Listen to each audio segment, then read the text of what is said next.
Well, una sad ako na na-made video about it. Catherine Bernardo nagsalita na sa kanyang viral vape video.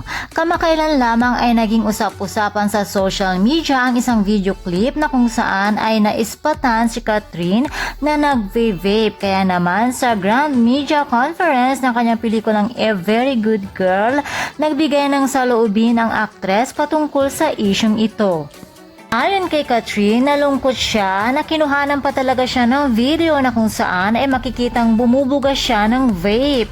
Naghayag ng pagkadismaya si Kat dahil sa pagkalat ng videong iyon. Ayon sa kanya, nabaliwala umano ang kanyang privacy. Ani ni Catherine, una sad ako na may video about it kasi parang naano yung privacy ko. Subalit ayon pa sa kanya, wala naman na siya magagawa dahil nangyari na ito. At hindi naman ito maaapektuhan ang kanyang pagkatao dahil lamang sa naispatan siyang nag-vape. At hindi kabawasan ng pagkatao niya iyon dahil Catherine Bernardo is Catherine Bernardo, walang magbabago. At hindi magtatagumpay kung sino man ang maninira kay Catherine. Ang say pa ni Kat, hindi naman dinidefine yung pagkatao ko. It won't make me less of a person.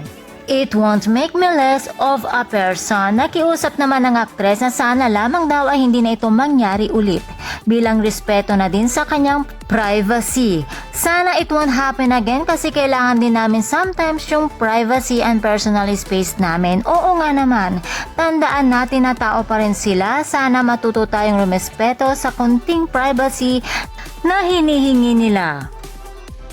Please don't forget to watch, like, share, and subscribe my channel and click the notification button para ma-notify ka kung meron akong bagong video. Thank you for watching!